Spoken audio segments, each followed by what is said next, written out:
Hi everyone, welcome back to the craft room.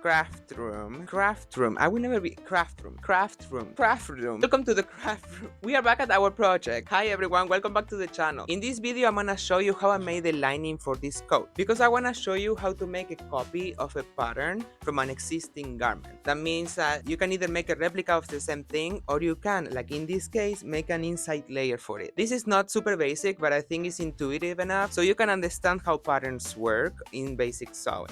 I'm so sorry for the wrinkles. This coat is actually pretty simple. It's only like 1, 2, 3, 4 pieces. So it's a pretty easy pattern to start with. And I'm using literal curtains and bed sheets, so it's a very affordable project. My name is Nikki Boo. I am an international award-winning burlesque performer. Without more introduction, let's get to work. For all of the Star Wars fans, this is part of my Princess Leia cosplay nerdless act. It's Princess Leia but gone Sith. She's Princess Leia in the dark side. The coat was a gift from a friend. It was from a drag queen, so it wasn't thought out to be removed on stage, but as you see, I will show the inside of a coat quite a lot. That's why I'm gonna make a lining with a different color. In this case, it's gonna be dark red because it's the color of like the dark forces in Star Wars. The first step is gonna be laying your garment flat and then tracing each single panel or pattern shape that you see in your clothes. You need to make sure that you lay your clothes flat, and sometimes it's a little tricky when you need to fold it around because you don't want to unmake this specific garment. You just want to trace as close as you can to each specific shape that you see in the piece of clothing. You also want to mark any darts or notches that indicates that you will have like a V shape in your pattern that will later make it so it's a little tighter in that section. This coat is only flat symmetrical patterns, so it's very easy to follow. That's why I chose this as an example. You want to label for yourself what is every shape that you trace on paper because you might forget. And also in this case is symmetrical. It means both either side of a coat will have the same pattern shapes, just like on the reverse. So I only need to trace half of the coat, and then I will flip the pattern and cut it twice with the same fabric. After cutting the shapes that I just traced on paper, I will come back and lay them this time on top of the garment, and I will make sure to correct any misalignments and also fix any narrowing or widening in my pattern due to the folding and maneuvering that we did with the garment to trace it.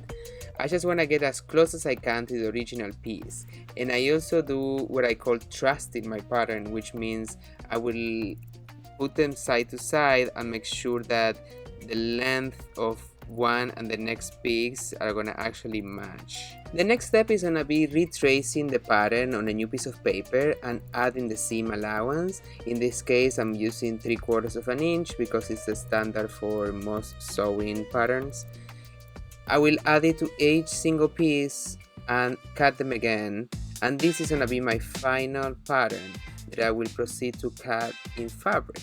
I usually cut my patterns using one of these cutting wheels.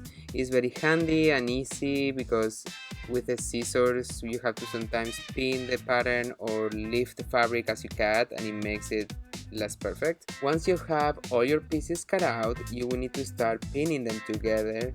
I choose the order in which to sew them depending on the garment, of course. In this case, I will attach the back piece, then I'm gonna attach the hood and make a hem on the edge that is on a line on the opening of the coat and the bottom of the coat. And then I also will add the arms before stitching the sides of the coat. This makes it a little easier to align. You can just attach the arms and then run one long stitch that goes on the underside of your arm and all along the side of your coat.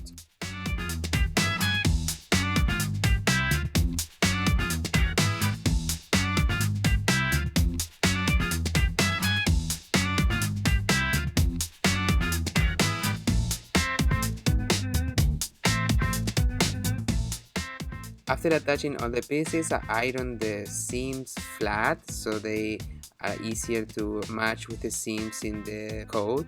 And then I will put one coat over the other, and then I will pin the lining, and I will carefully stitch all around it. Because this coat was already pre-made and it has the snaps, I had to stay away from them. So the finishing is not perfect, but this is a costume and it's gonna be seen from far, from stage, so it doesn't really matter. There you have it, friends. This is the finished jacket with the lining inside. I'm so sorry. That is how I made the lining for this coat. Now let's try it on. Whoa, this is so much nicer. Now when I open my coat, there is another coat. I'm gonna be super honest, I'm tired and I need a little break. So at the moment of this recording, I'm taking a break for a whole week. So I'm gonna go and take a bath right now. Excuse me. Yeah? When? How many? Of course, I want to take a break, and then a producer calls me with a commission of not one, but 11 detachable panel skirts in 2 weeks. I can do this. Of course, I'm going to make a tutorial about it. Remember to follow, leave your questions in the comments, and I will see you in the next video.